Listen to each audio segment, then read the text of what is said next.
Come on, ladies and gentlemen, let's put our hands together again for Melissa Scott. At this time, we're going to go into our first panel discussion for our conference and for today. We're doing it a little different. We will open this panel with 3 lightning talks from 3 brilliant experts, and then we'll fold over into our panel discussion. And so each of these speakers will enter the stage and offer their 5-minute lightning talk, and then we'll move into that panel. Our first speaker will be Donald McFarlane, and he's the Principal Technical Advisor at Microsoft. And he'll be followed by Melissa Scott, and thereafter, Errol Weiss, the Chief Security Officer at Health at ISAC. So at this time, help me make welcome Mr. McFarlane. Donald. Thank you, BJ. Good morning. I appreciate your time and your attention. When I was 4 or 5 years old, I disassembled the family radio. Not to break it, I wanted to know what was inside. I wanted to know how it worked. Years later, I learned that there was a word for that: hacker. Someone curious enough to understand how systems work, how they can be made to work differently, how they can be made to fail. That instinct still matters. But with AI, cybersecurity belongs not to the people who know the most tools, the most commands, the most protocols, but to the people who can ask better questions. In the mid-90s, I was at Merrill Lynch up in New Jersey, the system administrator for a large R&D department. I had a server room that held about 20 racks of gear, servers, networks, applications, all the connective tissue. One morning before the markets opened, I walked through that room. There were no error lights, there were no warning lights, nothing was visibly broken. But something didn't feel right. The green lights were wrong. Not dramatically wrong, just wrong. There was a little bit too much activity, a slightly different rhythm. A few too many flashes where there should have been quiet. No dashboard told me that. No alert fired, but it felt wrong. So I picked a server, I logged in, I ran a packet capture, and there it was, some attack traffic. Then came the trail: IP address, MAC address, switch port, cabling spreadsheet, IDF port, floor map, cube number. And I walked the floor, and I passed by the cube without stopping. There was a man sitting there that I didn't recognize. The technical investigation, I figured, could wait. First of all, I had to deal with this human attached to the cable. So I went and got security, and we detained him. He turned out to be a penetration tester. He had started his engagement only minutes before. He was shocked. And I was pleased, not because I had some kind of advanced tools, because I knew the shape of that environment well enough to notice when it had changed. And that's the easy lesson. Defenders should know their environments. Yeah, they should. But that lesson is no longer enough. Today's enterprise is way too large, way too cloud-based, dependent on a complex web of suppliers and systems for any one person to hold that all in their head. No one can stare at every blinking light anymore, and AI can help. It can summarize telemetry, it can map dependencies and attack paths. It can correlate weak signals, it can explain unfamiliar systems, and it can notice when something doesn't fit. But it does not remove the human burden. It shifts it. The question becomes, what should I ask? What does this answer assume? What is missing? Is it plausible? Is it true? And that's why sometimes I think we talk too narrowly about the cybersecurity workforce. Of course, we need STEM. We need engineers, we need analysts and researchers who understand systems deeply. But if we stop there, we will underbuild the workforce that we actually need. The future defender also needs language, history, ethics, debate, logic, clear writing, and judgment. History teaches patterns. Debate teaches us to test claims. Language teaches precision. Ethics, restraint. Clear writing is becoming a cyber capability. In the AI era, words are no longer just how we explain work, they are how we direct it. The words we choose are how we express intent to machines. A vague question produces a vague answer. A confused prompt produces confident confusion. A clear question can turn AI into a force multiplier. We've got to teach the next generation how systems work. Some cyber defenders will need to code deeply, some won't. But all of them will need to read closely, to write plainly, to argue honestly, to challenge assumptions and explain evidence.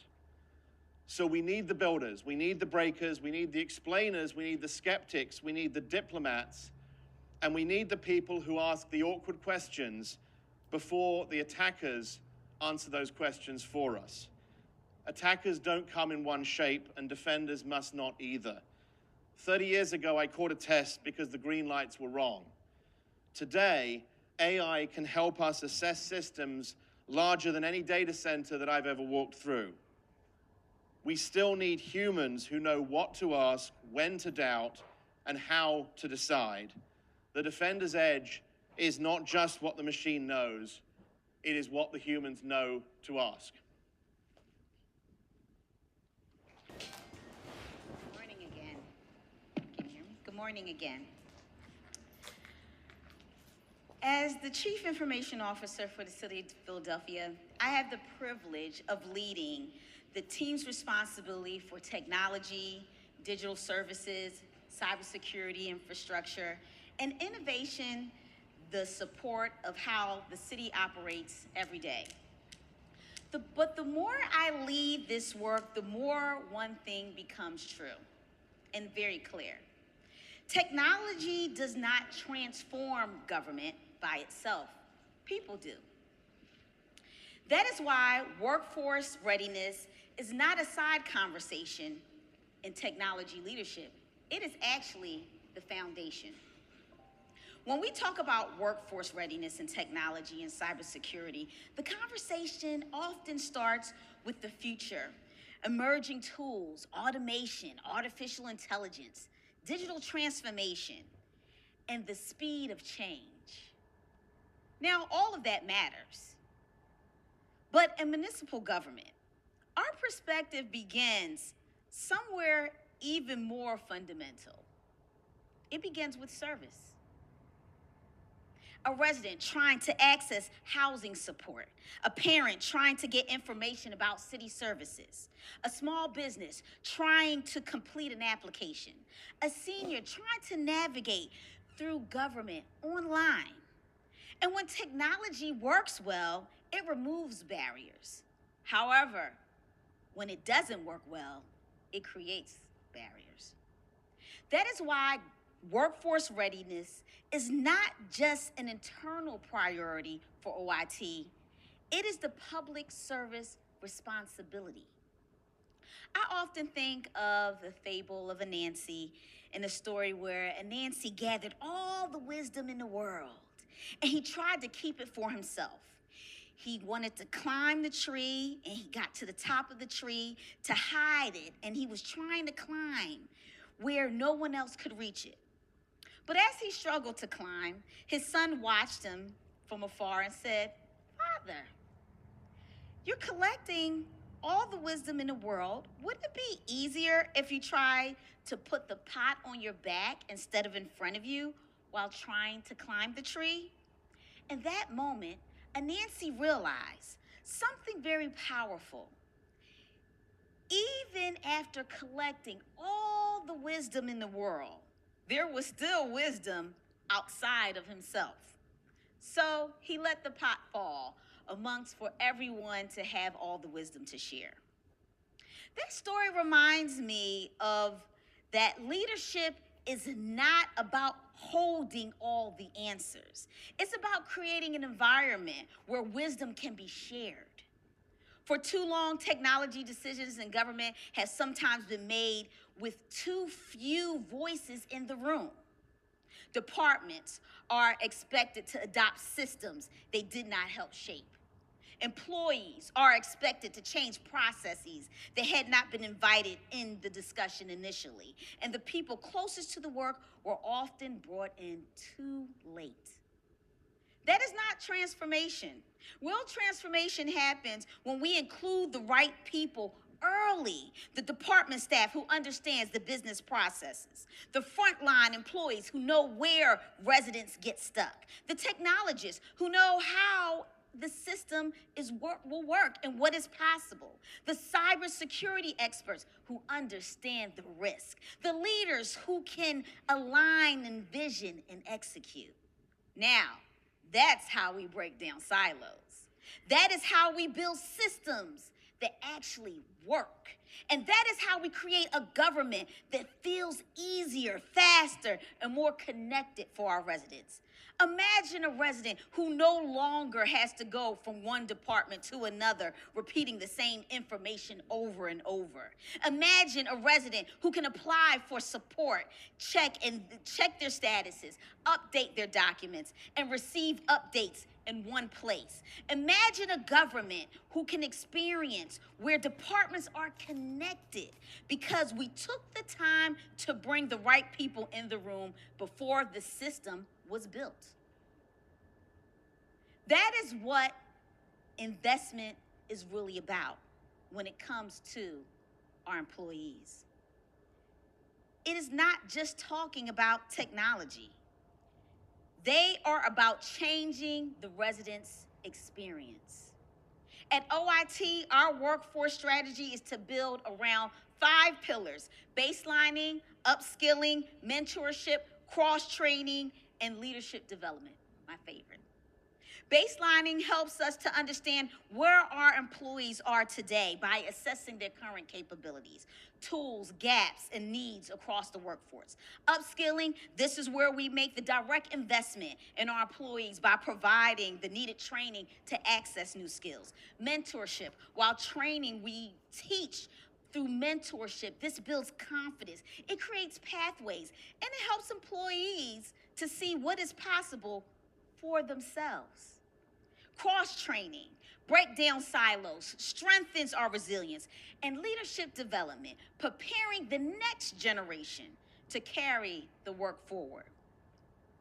One of the clearest examples in this investment is our online training for OIT employees.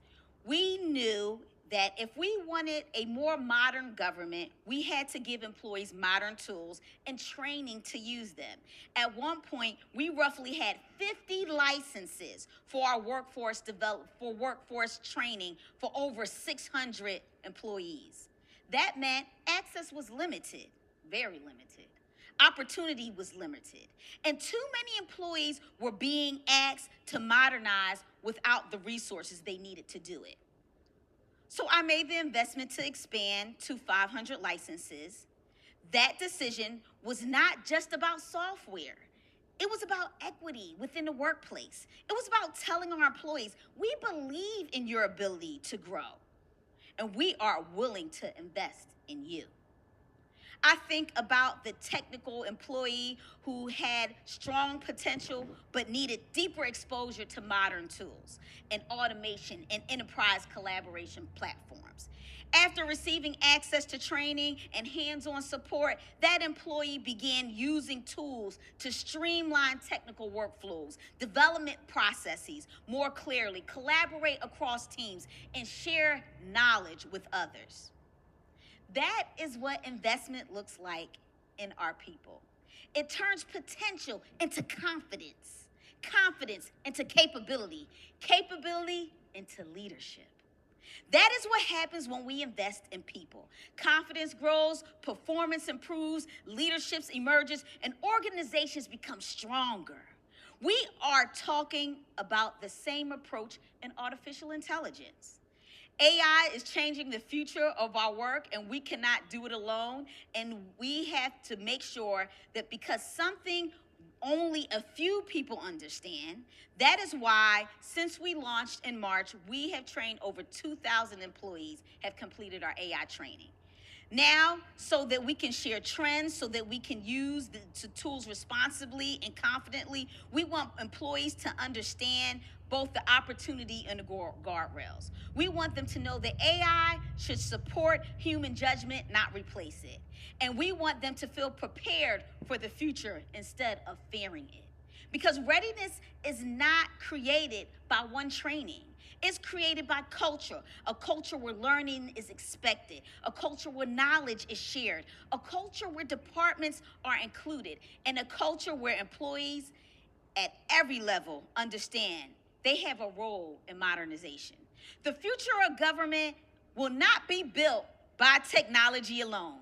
It will be built by people who are trained, trusted, and included and empowered. It will be built by employees who are given the tools to serve better. It will be built by leaders who understand that the best ideas do not always come from up top. It will be experienced by residents who feel the difference when government works as one connected enterprise instead of separate tools.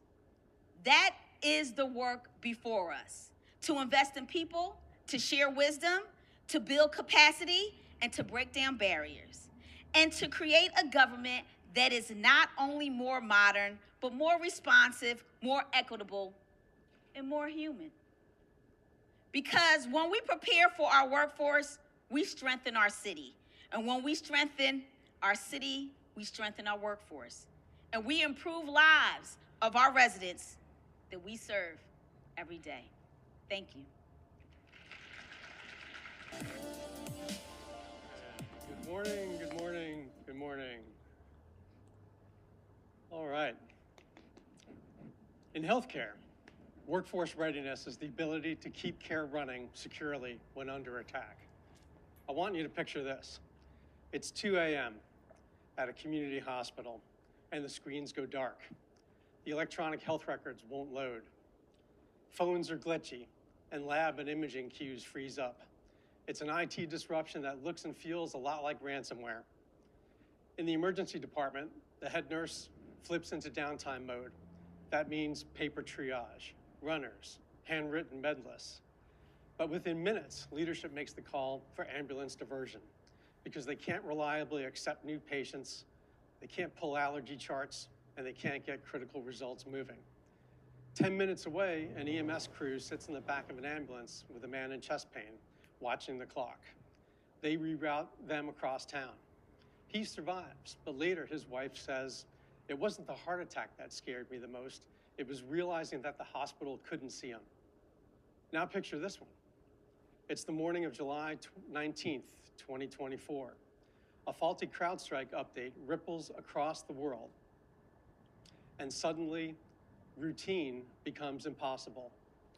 In more than 750 hospitals across the US, systems that touch patient care go down, and clinicians are forced into manual workflows. That means paper documentation, delayed logins, workarounds for orders and results. In a busy preoperative unit, a nurse preps a patient for surgery while the team double checks everything out loud because the usual digital guardrails are not there. Schedules, chart access, medication verification. The patient's hearing all this and nervously asks, "Are you sure you have all my information?" The nurse says yes, but she is thinking to herself, "We're safe here today because people are compensating." When technology fails at scale, patient safety depends on workforce readiness, not luck. Cyber incidents like these are not abstract. They can create real operational disruption and life safety risks. That reality changes workforce readiness, in my mind. It means that we're not just staffing a security operations center, but we're sustaining care delivery during disruption. So the workforce problem in healthcare isn't just about unfilled roles. It's also about operational continuity under adverse pressures. We face persistent workforce shortages and burnout in the healthcare environment. It's also incredibly complex because of the need to support disparate and distributed clinical systems and legacy devices, along with the availability of high expectations. In healthcare and across every critical infrastructure for the past 15 years, the win condition isn't perfect prevention. It's about detecting fast, responding swiftly, recovering safely, and keeping essential services running. The workforce must secure high-risk, high-uptime environments where downtime is not an option. And workarounds can create patient safety and privacy risks. So what skills matter most? As we've heard, it's beyond general IT and cybersecurity skills. Healthcare needs people with clinical experiences. And what's working well for healthcare? People believe in the healthcare mission. So focus your recruitment on the mission to improve people's lives. People stay in their roles when they connect their work to patient care and community impact. Teach your cyber staff what normal looks like in clinical environments. Teach your clinical and IT staff what baseline cyber hygiene and escalation should be. And then provide cross-training. Build translators that can connect the dots between cybersecurity, IT, and clinical engineering operations. You also want to leverage the community. No single hospital or healthcare organization can scale alone against constantly evolving threats in this landscape. Sector collaboration accelerates readiness. When we share vulnerability, threats, and incidents, plus lessons learned, it leads to more reliable and faster decision-making. I've been a long proponent and participant of information sharing. It helps strengthen sector resilience by enabling organizations to share actionable intelligence and collaborate on tough problems. It effectively levels up teams, especially where staffing is thin. Information sharing is a workforce accelerator. I've seen firsthand how analysts learn faster when they can operationalize and share intelligence and share lessons learned in a health sector specific environment. Information sharing reduces duplicated work, it shortens time to triage, and it helps less resourced organizations borrow expertise from the community. So wrapping up, my call to action here is that for healthcare, workforce readiness is the ability to keep care running and securely under an attack. And the fastest way to get there is role-ready training plus sector-wide collaboration. Thank you. Hey guys. I'm trying to fix myself. All right. Let's put our hands together again for 3 wonderful speakers. Thank you all for those thoughtful remarks. One of the things that we always grapple with cybersecurity education and the workforce development is that we often think of cybersecurity in a kind of omnibus way. And very rarely do we have the conversation around the sector-specific dimensions of cybersecurity. And so it's important that we have this discussion around cybersecurity workforce, health, municipal government, and industry. And so this conversation is really centered around that nuance and the dynamism around the cybersecurity workforce. So I'd like to start off with you, Donald. The challenges around cybersecurity, as you mentioned in your remarks, many things were going cloud-based. A lot of things are become AI-enabled, and critical infrastructure has become very interconnected. How is this? What are the main challenges around cybersecurity workforce from an industry perspective, given those challenges that we're seeing and those developments?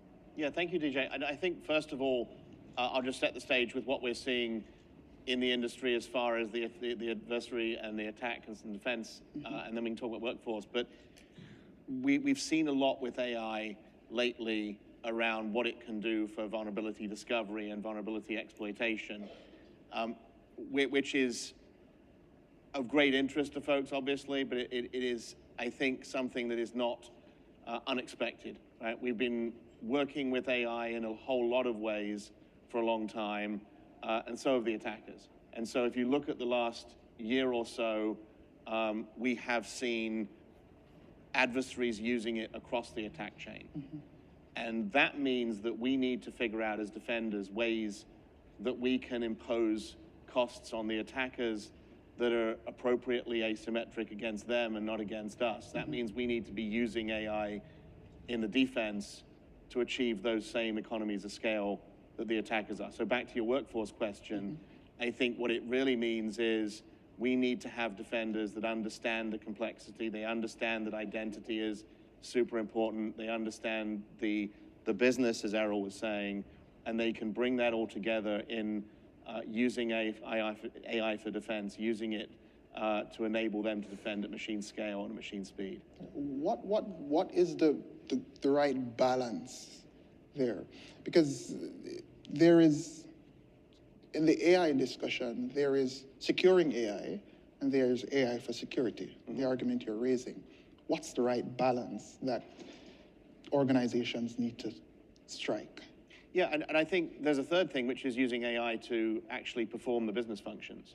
And all of those are valid use cases. It is very important to use AI responsibly. It's very important to make sure that you are securing it. If you don't, it itself is going to become a meaningful attack vector. We're seeing adversaries not just using AI to do technical attacks, we're seeing them use it for human factors attacks, to do deep fakes and phishing in ways that we couldn't have conceived of back when I started. And I think when we start thinking about what you can do by attacking some of the AI systems themselves, there's an awful lot of opportunity there. And it speaks, on the workforce topic, it speaks to a lot of what I was saying earlier, which is when I look at the talent that we have at Microsoft who are securing our AI systems, who are thinking about how to red team the AI systems, it is attracting a huge diversity of talent there because that is what the task needs. It needs people coming from the most amazingly diverse backgrounds and skill sets. I noticed in your opening presentation, you focused a lot on the fact that the cybersecurity workforce needs to be more than just technical. Yes. Which is something I preach every day in my classrooms, that cybersecurity is a people issue, right? Yes. And Melissa touched on that as well. Invest in people, invest in people. What are the other skills? Beyond what are the soft skills that we need? I think first and foremost, I would say critical thinking and judgment. But I think the big takeaway for educators ought to be that liberal arts are more important than ever. And as much as, you know, I'm a technologist, I'm an engineer, I'm never going to say that STEM is not important. We've got a lot of roles that need real deep capability. We've got people working on, you know, quantum computing that need to understand that deeply, that need to understand from a security angle on that, the cryptography angles deeply. But I do think that there's a great many of the roles where it will be possible to rely on the LLMs, it will be possible to rely on AI to understand more of the how and the what. And I think the people that are staffing that need to understand the why, and they need to understand it holistically. Thank you so much for that. Melissa, jumping over to you. Donald is telling us that liberal arts is important for cybersecurity, right? And you went in a direction that I quite like. Invest in people, ensuring that there is inclusive decision making, ensuring that the technology that we put in front of people are not just designed outside of their knowledge, but they're at the table when the decision is made. Considering all of these complexities from a local government perspective, a municipal perspective, you lead people, you're responsible for people, you're responsible for all of us know that we're in the city of Philadelphia. What are the unique challenges that we face there, and how should we respond to them from a municipal government perspective? So the first challenge is the investment in the tools. So when I first came into this role, we were very parsed in our tools, and their government is about the funds. We elect our officials to decide what to do with the necessary funds to run our government. And you have to be great at describing and explaining to those that you need the funds for, what will they be used? Because there's a lot of wastefulness. Folks say they want to complete projects, they don't necessarily complete projects. So my challenge coming in is, how do I convince budget that we need these funds? And you should see the face of my CISO when I first came in. I was saying, oh, I don't know what you see, but I'm gonna fix it. So, and during the first opportunity that I had to defend the budget and request, I think we received about 3 million, which was large compared to what we've been receiving. And budget came out and said, that's the first time I understood anything that you say, you all IT people say. And that was a true win for me, right? Because as technologists, we're used to talking to one another. We're used to being in our little huddles, our little bubbles. And sometimes we get even annoyed when leadership calls and says, explain things. It's like, you don't even understand what I'm talking about. But we have to get better at explaining what it is that we do, why we need the resources that we need, so we can protect the city, we can protect our environment. And that was a huge success. We are in such a greater position than we were 2 years ago because of that ability for me to explain to budget what it is that we need in order to secure. Yeah. I know you mentioned budget, but how do we also get people on board? A part of your job as a public official is to manage people. Cybersecurity the threats in cyberspace are often invisible. Yes. Right? And people tend to want to focus on gas prices and food prices. And Yeah. how do we convince people that investing in cybersecurity is expensive? How do we convince people that we need to invest in cybersecurity, take their tax dollars and buy cyber systems that cost millions of dollars? So the first thing is the education. I think that we don't put enough emphasis on there. So on one side was the budget for $3 million to invest in the tools, but the greatest threat is really the individuals that use the tools.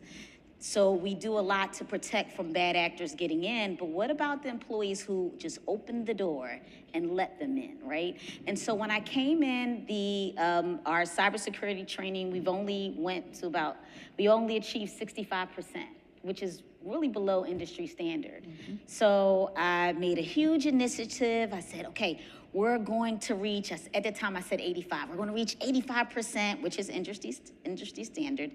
And we created a game, and we had different departments and trophies who would complete the training, and we would take a picture. None of it worked. None of it. No one responded to the gamification of the training. So I said, okay, I know what I'll do. I'm gonna shut everyone's internet off. And that's what I did. I said, okay, I sent out to leadership, because you have to let them know first. You gotta warn them, because people will complain. But I said, this is important. Yeah. The fact that our city employees are not taking the training importantly, and they're only reaching 65% over the last 5, 6, however many years in the history of cybersecurity training, is unacceptable. So if you do not take the training, you do not have the luxury of using the internet. That doesn't stop you from doing your job, because you can connect to the services, the systems on site. So shut it down. And we reached 91%. Oh, nice. See, look at that.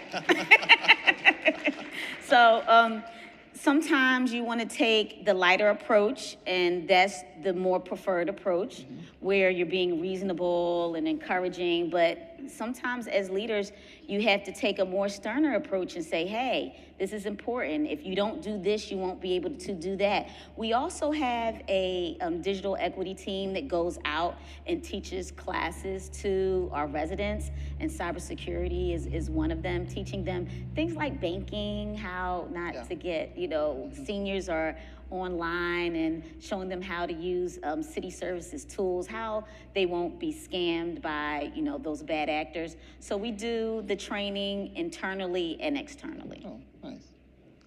Congrats on the 91%. Thank you. It makes me feel much safer being in Philadelphia. Yes. Errol, health.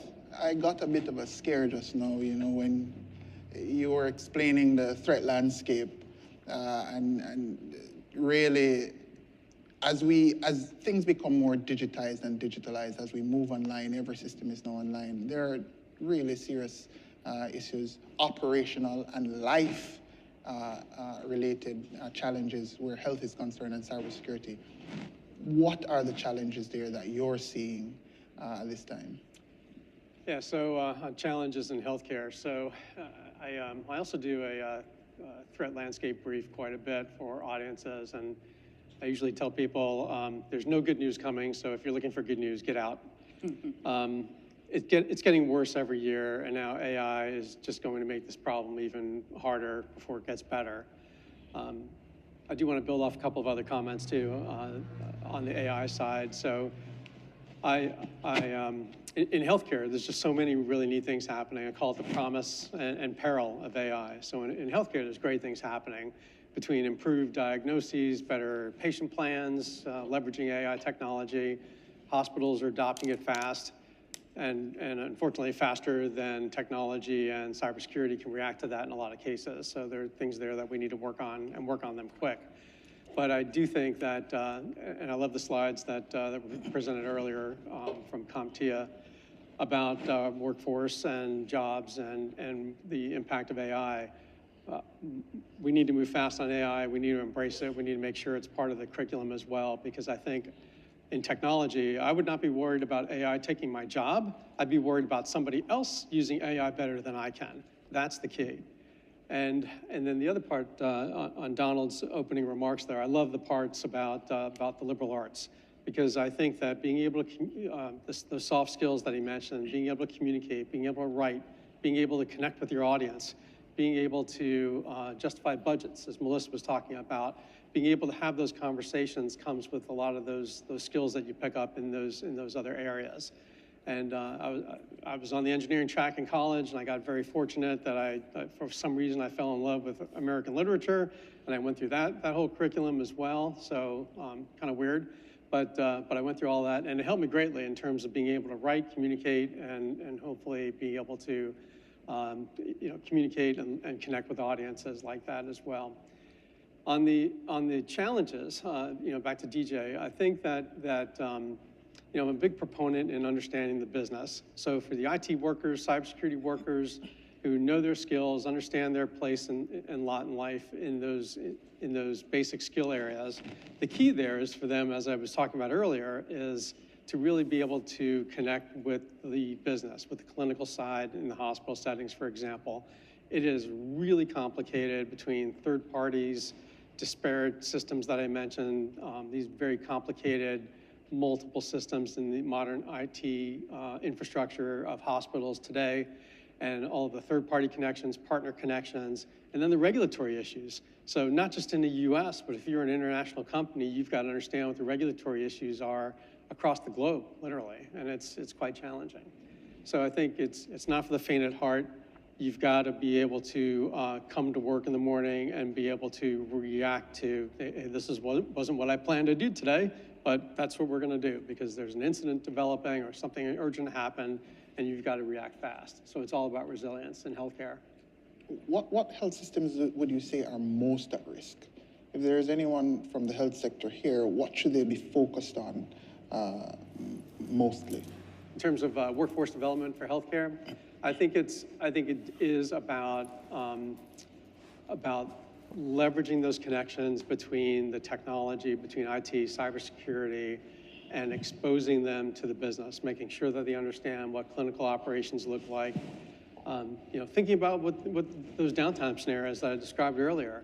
What happens when there's no IT systems to support any of this and you've got to go to paper? What does that look like? And even the IT organizations need to understand what that looks like so that they can prioritize systems that have to be brought back up first and what can wait until later. And then when everything gets back up and running, what does that reconciliation process look like? I've heard statistics that say the reconciliation time is sometimes 2 times the downtime. So it takes you that long to catch up on the paperwork in healthcare.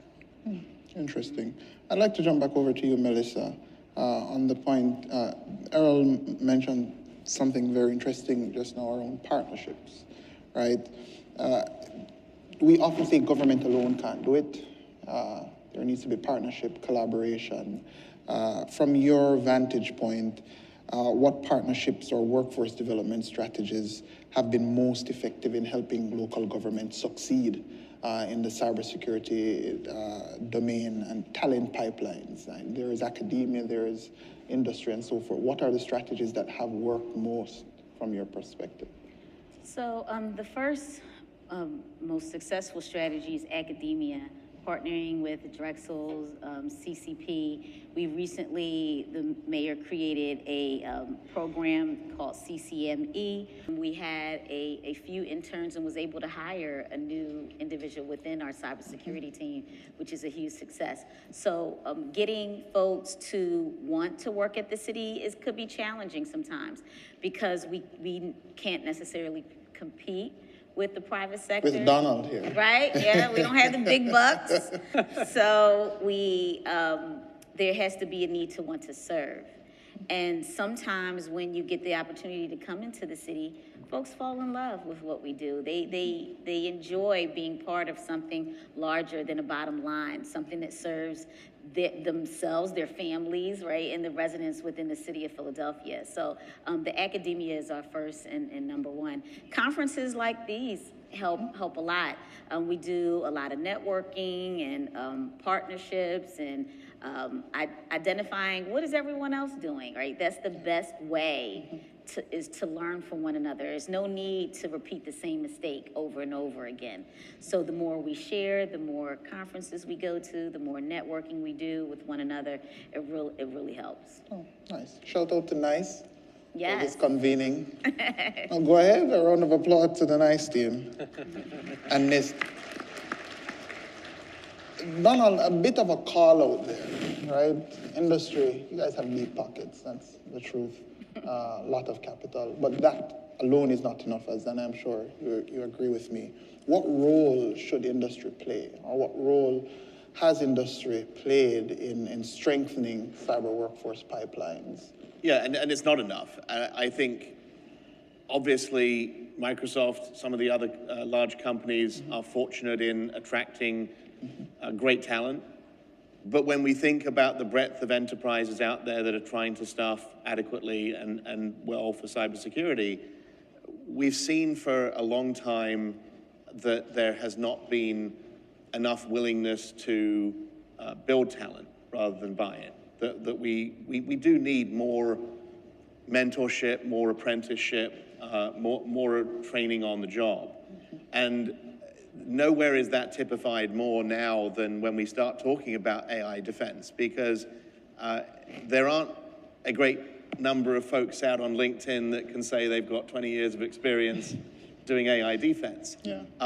This is something where I think enterprises and governments and whatever industry you're in need to be saying to their staff, we are going to help, we are going to coach, we are going to support, giving you the skills, giving you the tools to learn how to operate AI, how to be using that to be 10x more efficient in your day job, to be doing that with the defense activities as well. But I mean, it's a gamut.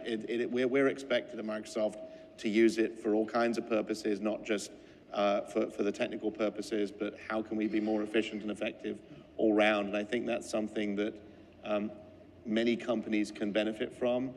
And I think it typifies the fact that when we look at cybersecurity workforce problems as a whole, one of the conversations Errol and I had last night that I think is very, very true and has been for a long time is you need to understand the business. You need to understand the business processes. You need to understand how that all works.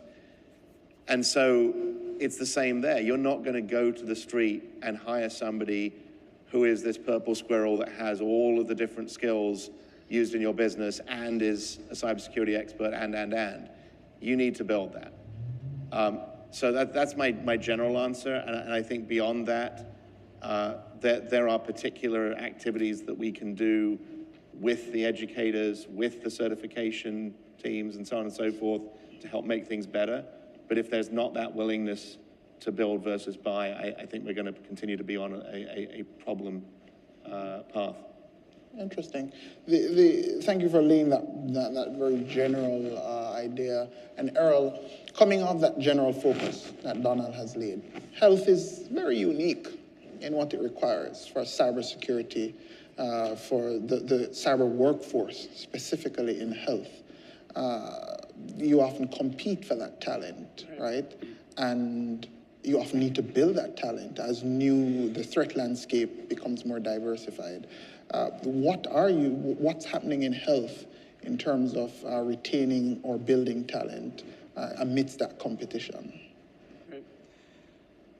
So in healthcare, the talent, recruiting, retention, and all of that, those priorities. I think one of the big challenges that healthcare had specifically was rolling back 30 years and looking to see what was happening in the mid-1990s when the HIPAA regulations, privacy regulations came out. And of course, that was the same time when technology was being boosted. Then they were more focused on compliance and the regulations as opposed to securing those medical records. So cybersecurity in healthcare has lagged for over 20 years because of that imbalance and that priority challenge that we had early on in that time. I would say that we've got the ransomware actors probably to thank for all of their advertising about their skills and incidents that they've caused over the last 10 plus years, and have gotten the attention at the board level, and certainly senior leadership knows the ramifications of what ransomware could potentially have impacts on these hospital operations, even some going out of business, others having challenges like that. And so in the last 10 years or so, certainly the time that I've been with Help ISAC, we've seen budgets getting better. So that's part of it. As I mentioned in the talk, there's certainly the belief in the mission. It goes a long way. And if I can just back up for a second too, the idea about an ISAC, the Information Sharing Analysis Center, there is an ISAC for every critical infrastructure. So if you're working with organizations in municipal government, technology, transportation, finance, energy, on and on and on, there is an ISAC for all of them. I think that's also a great way to partner because of the lessons learned, because of the collaboration, because of the learning opportunity that an environment like that affords. And so prior to health, I was in the finance sector. I was a member of the Financial Services ISAC and participated in that network.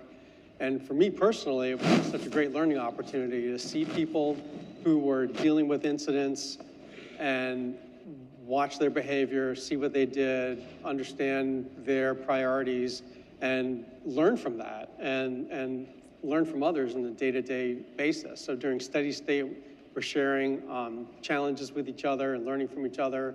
And I think it's been a great way to help recruit, help retain, and help retain talent.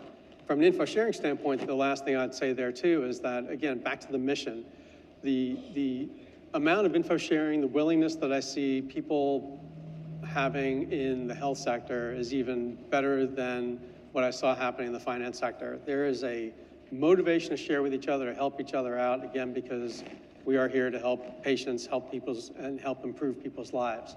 So the sharing networks are really robust and pretty phenomenal. So I think it's a great way to partner and a great way to include that as part of the overall strategy. Thank you so much, Harold. Alyssa, back over to you. We have tons of participants from the public sector. What cyber workforce development imperative do you think is most overlooked in the public sector that leaders in the public sector should focus on as we seek to build a cybersecurity pipeline?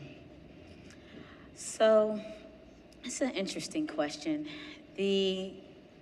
What we need to focus on more importantly is creating the sandboxes, doing the testing, and not being afraid to fail forward. A lot of times when we think of new technologies and systems, everyone wants to implement it in production the next day. And that's just not actually possible.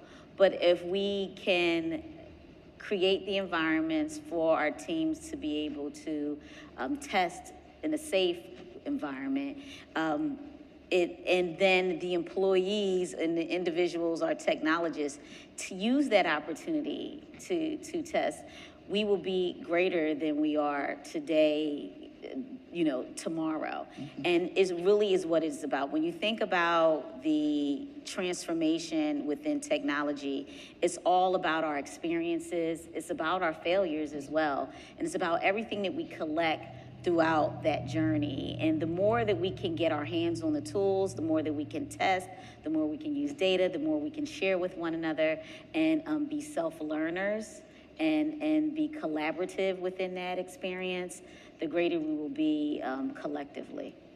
That's a brilliant response.